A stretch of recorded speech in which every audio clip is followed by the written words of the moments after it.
Hi, I'm Mark Tewksbury, your host of this program. Our goal is to reveal the methods and materials that turn out the products you see in your everyday life.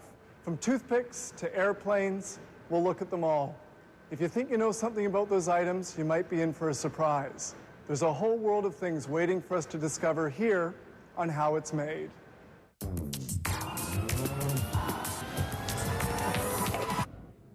Did you ever wonder why, when driving at night, your headlights are reflected in the yellow or white paint that marks the road? The answer is simple.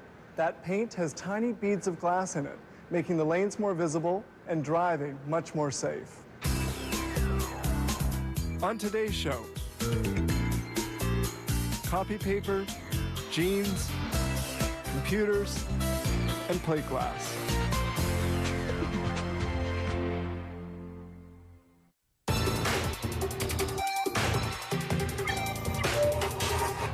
Do you remember hearing that with the advances in technology, we'd use less paper? Ha! I seem to be using more paper than ever before. Paper production begins with the arrival of wood at the mill. Paper is made from a paste produced from a mix of 65% maple, 25% birch, and 10% poplar. They require 2 tons of wood to produce 1 ton of paste. Everything starts from this debarking drum, which removes bark from the logs. It's about a 20-minute operation. The bark will be burned to produce steam, required for the operation of the mill. The debarked logs are transported on this conveyor. All is controlled by an operator.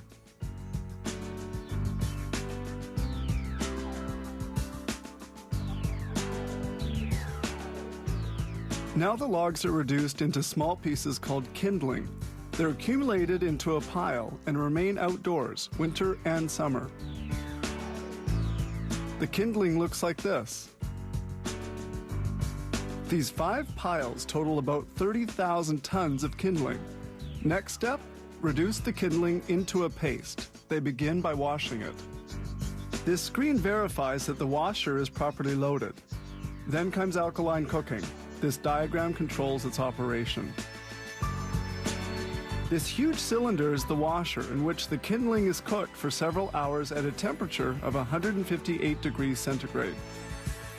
And this is the recuperation boiler. It burns wood lignite at 1,000 degrees. Certain chemical products, which come out fused as lava, are recuperated. This black liquor, a residue of burned wood, will be burned to produce steam. Exiting the washer, the brown paste is washed and sent to the thickener. With this spatula, they verify the quality of the brown paste washing. The paste must be bleached. This alkaline extraction tower places the brown paste in contact with chemical products. It's bleached with chlorine dioxide and gradually becomes more white. Then the water is partially drawn off. This worm screw breaks up the paste so it can be pumped into storage reservoirs. Water is extracted with this equipment, the Bellois Belbay 3 paper machine, operating at a speed of 1,060 meters a minute. Between the entry and the exit, the concentration of water in the paste falls from 95 to 5%.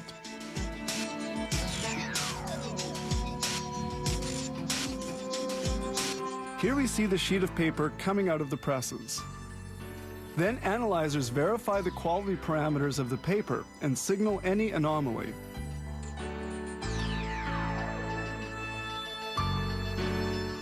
The paper is then rolled up.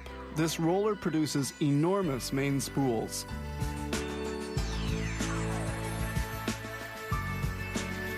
With this transfer arm, they change a full spool for an empty one.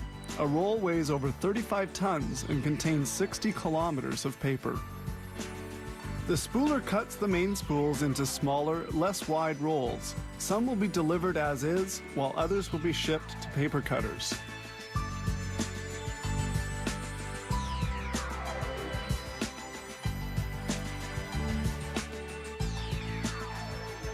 Rolls are sent to an automated warehouse. In the warehouse, they store rolls which will be cut later. Robots, guided on rails in the floor, feed the Beelomatic paper cutter. This is the one that produces copy paper. Robots are controlled by a central computer directed by operators.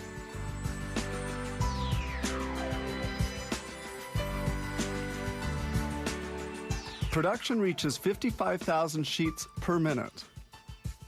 We see here the transfer section of the cutter. 4 automatic catchers and operators verify paper quality before packaging. In 1 hour, this mill produced 6,600 packages of copy paper. A single log allowed for the production of at least 15 packages of copy paper.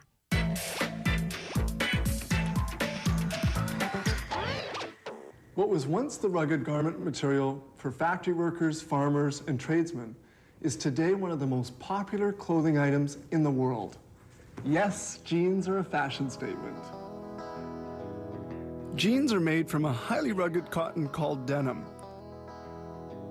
This enormous roll contains 450 meters of fabric, from which they will produce 350 pairs of jeans. Several thicknesses of the material are unrolled on this long table. This knife can cut up to 100 thicknesses of the material at a time. By multiplying the thicknesses, they produce a whole pile of pieces with one cut.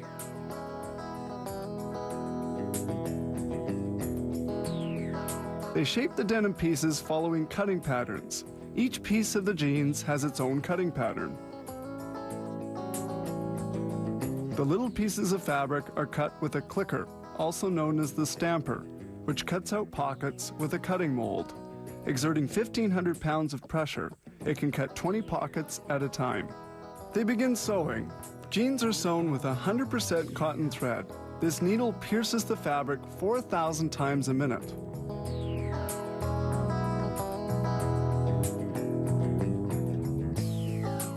Designs are embroidered on the pockets with this machine. Its needles move at 2,500 strokes per minute.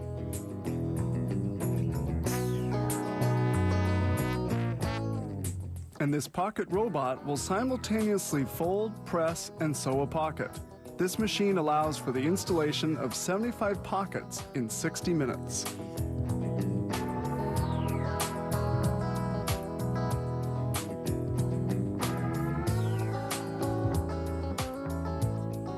And the pocket is now sewn into place.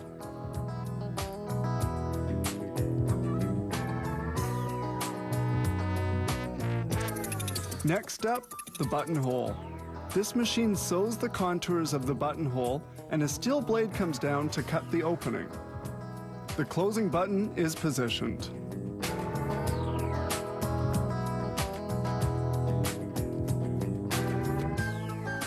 This machine is used to make the loops, which will hold the belt in place. The loops are sewn, as usual, with cotton thread.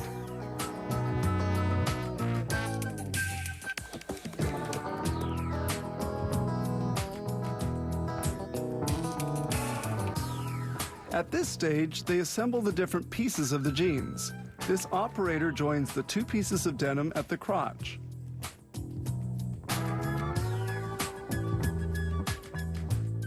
And then she sews it. Then they sew the exterior of the leg. This sewing is done flat with an overcaster which cuts excess material proportionately and to size. Now for the zipper. This machine installs the zipper holdfast and the slide.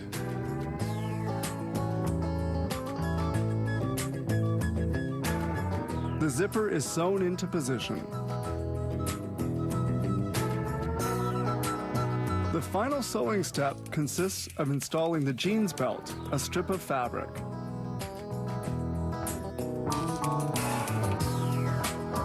This operation requires only a few seconds.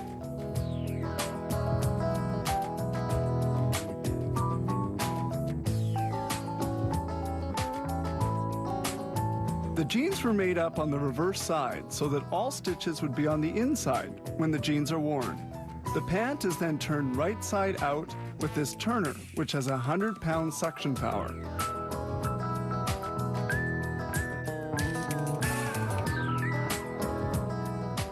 that now remains is to steam press the jeans. This operation lasts only 20 seconds and eliminates any pleats. This company makes 1,500 jeans every day.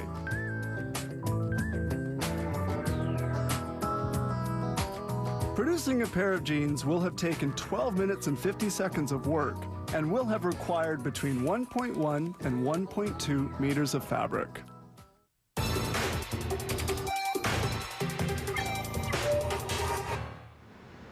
Can you imagine a modern household or office without this revolutionary device? The computer? I can't. It takes about 90 minutes to assemble a computer. Its hard drive disk saves information transmitted to it for a long time. The reading head reads the information. It is extremely precise. The space between the reading head and the hard disk is as thin as a hair. The hard disk is installed in its position within the computer.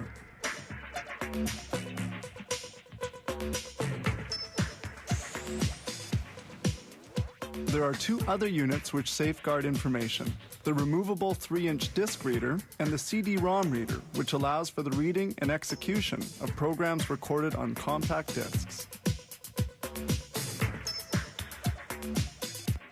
These two units are placed into position. The spinal column of the computer is the motherboard. It is to this unit that the other elements of the computer are connected. This cooler dissipates the heat generated by the chipset. Certain sound cards are integrated directly on the motherboard. These connections, in sequence, are the audio input, its output, and the microphone port. This AGP retaining ring secures the video card during transport. This thermal unit measures the temperature emitted between the processor and the motherboard. The processor is the brain of the system. It interprets, calculates, and executes the instructions given to it. The processor has several millions of transistors, and its cadence, its operating speed, reaches the gigahertz level. The processor rests on this base. The processor's cooler dissipates the intense heat. Its efficiency depends on the type of material used, and a conducting material assures better cooling. The RAM memory stores short-term information, but erases it when the current is turned off. This memory is more rapid than that of the hard disk or the CD-ROM. Now they integrate everything in the case. It protects the internal elements from the external elements. At this stage, they install the electronic components in this case. Several connectors of the case are connected to the motherboard, such as the commutator and various light indicators.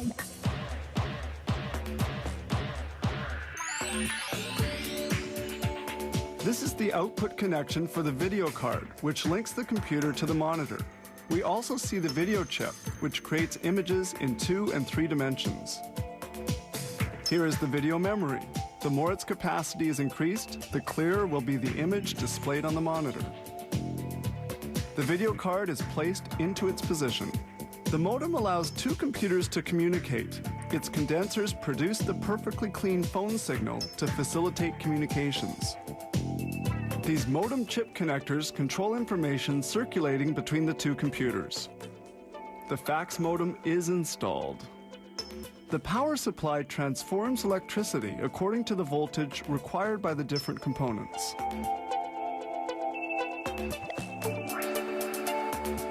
The computer's interior cabling is installed. It allows information to travel between the different media and the motherboard. The IDE cable is connected and the CD-ROM.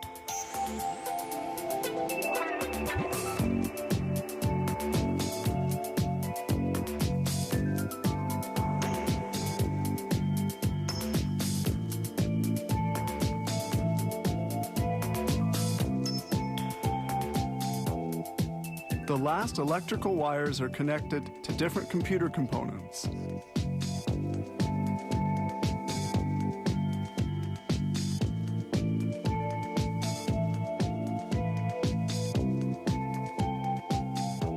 The assembly of 30 components of the computer is now finished.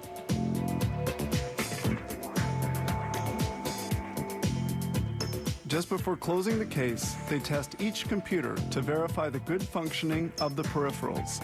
Then they close up and proceed to packaging. This company produces about 300 computer units every day.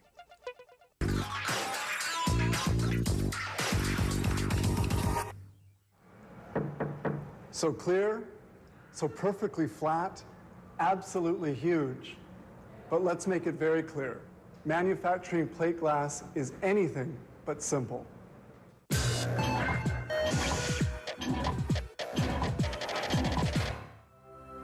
We can speak of the use of glass since the time of the Egyptians 4,000 years ago. It wasn't used in construction, though, but merely to enclose small objects.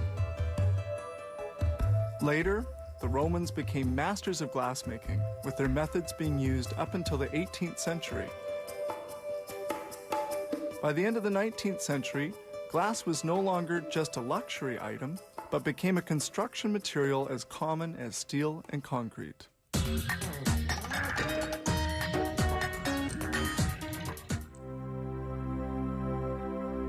Plate glass is made from several raw materials mixed with a little water.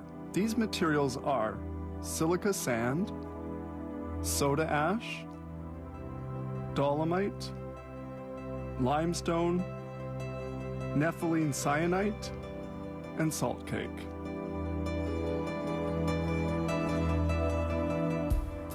It begins by dumping into a hopper pieces of recycled glass together with the raw materials. It will all be melted. In a continuous stream, the mixed materials go into a gas-fed furnace. Temperature inside the furnace is 1,500 degrees centigrade. It contains 1,500 tons of molten glass. They use 500 tons of it every day.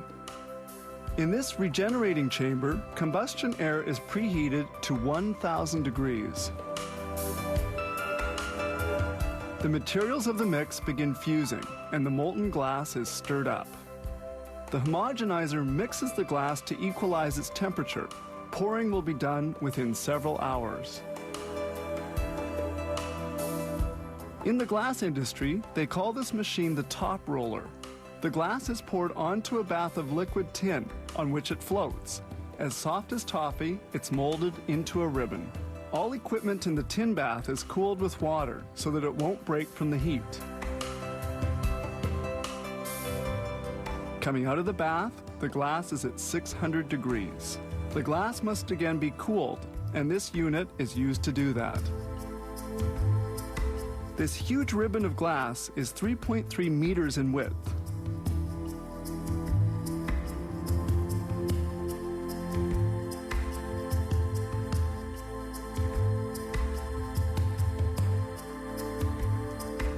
The ribbon of glass rolls gently on rollers, gradually cooling along the way.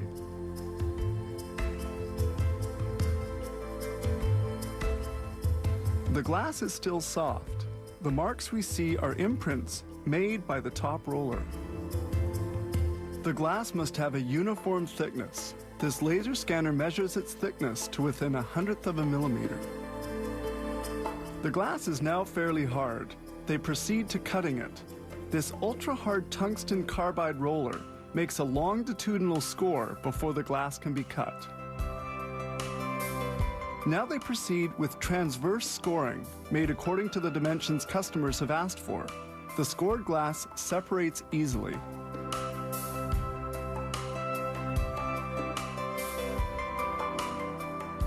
The glass strips are separated and continue along on the conveyor.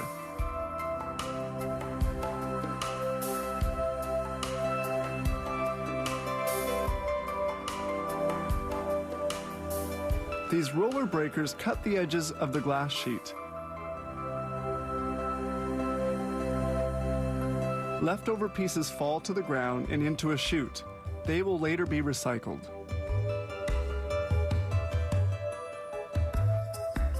These rubber-covered rollers convey the glass sheets to the inspection department. When they arrive for inspection, these immense glass sheets are handled with great care and are positioned upright.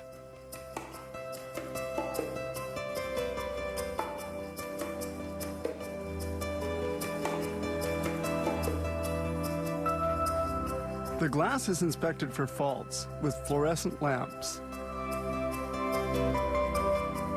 Once inspected, the glass sheets are handled one at a time and stored vertically.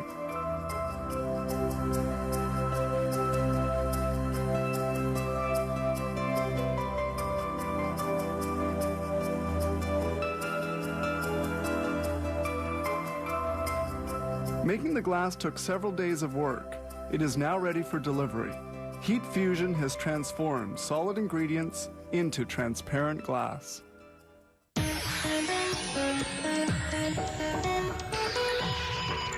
If a picture's worth 1,000 words, I hope what you saw today speaks for itself. Our goal was to give you a view of the many manufacturing methods that produce the things we see in our daily lives. I'm Mark Tewksbury. See you next time on How It's Made.